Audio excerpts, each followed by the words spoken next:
Okay, which brings us to The Razor's Still Sharp. Okay, The Razor's Still Sharp was, I wanted, because this was, the whole Seance project was a reunion demo from 1989, and then the whole point was to, resurrect this kind of really harebrained project, and bring it updated in 2013, extending into 2014. Excuse me with the carbonation here. I wanted to have a song on it that was a tie-in to the first demo. When we talked about the first demo, Dan, you remember me saying that The Razor's Edge was kind of like our hit song. Right. That we felt it was a hit. It was our favorite song. When Seance broke up and Seance actually kind of transformed into a new lineup under Apostle Void, we carried The Razor's Edge with us, and then The Razor's Edge became a staple of the Apostle Void set. Apostle Void was really took the song, and when we worked it out, and it became an improved version over the original Seance demo. This song was kind of the bridge between Omen and I being involved in both projects, one after the other, and having the common ground between our work being The Razor's Edge between Seance and Apostle Void. So it's very much of an old memory for us. It's very much of a song that we can sit and laugh about too, because of the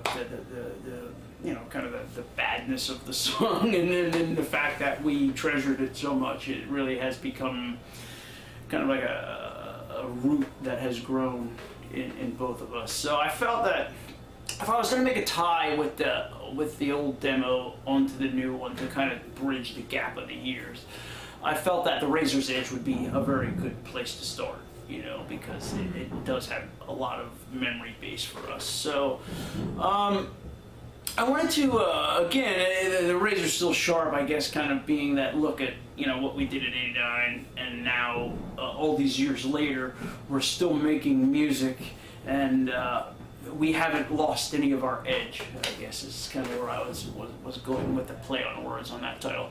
Honestly, though, I like that, because, and I even, perhaps it's too bold to say, but I would suggest perhaps the title "The Razor is Sharper" or something in that regard, because to my ears,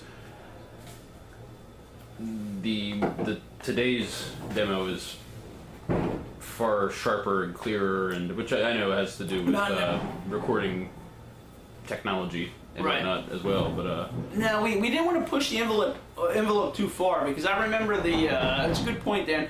But now here's a funny aside to that. When I suggested the title be Raw Talent, okay, Omen said to me, he said, Lucy, I don't agree with that title, because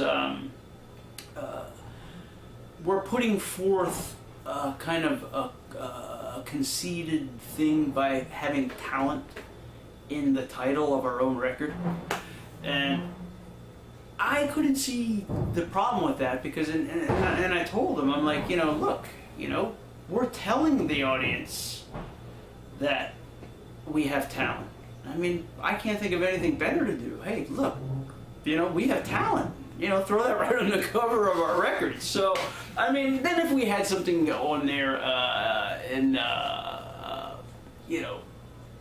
we're still sharper, or the razor sharper than it ever was, or whatever the case may be. Right. I may have been pushing the envelope a little too far on that. But I was kind of happy with the image of the fact that we still can do this, and we're still together. Haven't lost the edge. Yeah, exactly. The Razor Still Sharp is, to be honest, is very autobiographical, more so of Apostle Void than ever Seance. It's very Apostle Void Urania type of memories going on within the song, and it's very very much of those memories, more so than ever Seance. But I think because Apostle Void played the Razor's Edge and there was so much more surrounding the song as far as memories and as far as images and everything, it was more of a trip through Apostle Void, which was something that, you know, Omen would be able to relate to as well. And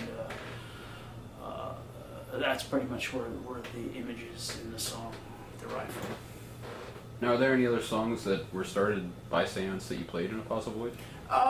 This one being the one that was lasting. I do remember we played A River of Salt at the first 2 shows that Apostle Void did, and that was forever dropped then from the set, so it never really became a true Apostle Void song. It was only done at 2 shows to fill time in, you know, because we didn't have that many songs when we started.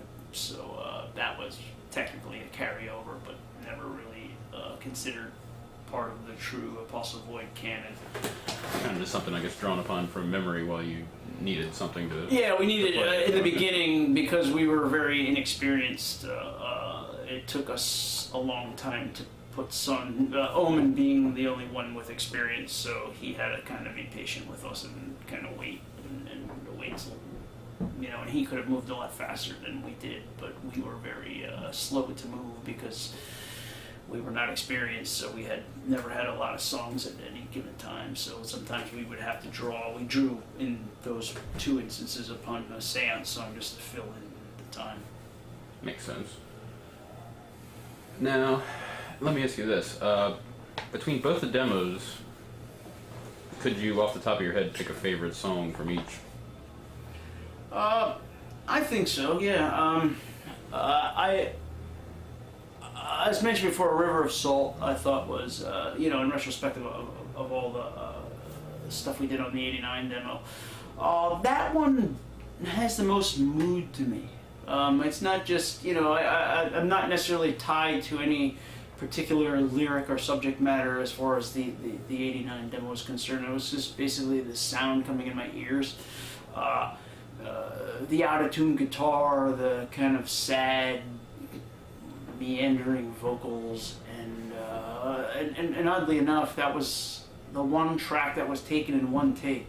We did it one take, and it came up with that. And I just think it was one of those moments where it captured something like a snapshot of a picture or something. That was just that moment, you know, when you have a good picture.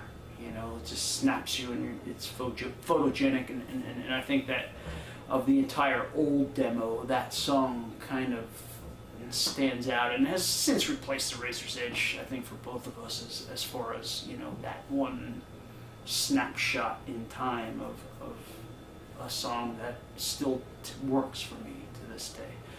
So that song sort of takes you back each time, I guess, to when you made it. It's when I think back to the '89 demo, it is the song that most enters my mind because it's the one that I would be most willing, you know, being the roughness and the roughneck nature of that demo, of the just being so raw as it was. I mean, it would be the one song that I would go back and play for people and say, look, you know, this was us, you know, and you know, I think it kind of stands out from the rest of the stuff, which is pretty homogeneous, you know.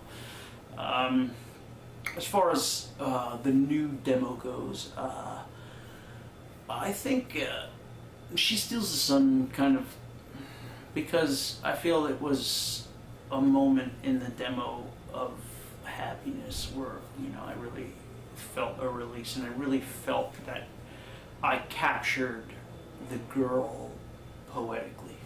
You know, I really feel that I was successful in capturing her through words, you know, the person through words, and not only that, it definitely has a very catchy kind of pop single type of feel, and I think it's something that, you know, everyone can relate to on the demo. Very verse chorus structured. It's very structured like a traditional type of radio song, and it has that kind of psychedelic, kind of 60s pop type of feel, and I just think it worked for me as a song, and I think that one again is one that stands out. And ironically, they're both track number 4 on each demo, so there must be something magical, at least for me. And track number 4 is on our releases, so we'll see what happens. Now, on the other side of the coin, musically speaking, which do you think was Omen's strongest track that he laid down? On the new demo? Yes. Yeah. Musically speaking, you know what? Omen's guitar playing was very proficient on this release. There's like so much to choose from, but I really like the riff on, or several of the riffs actually, on Youth Worship. I thought really another very strong song on the demo. Apart from what I thought were strong lyrics, I mean, as well for that particular song, really thought that I got the point across of what I wanted to do. I really thought that music gave me a real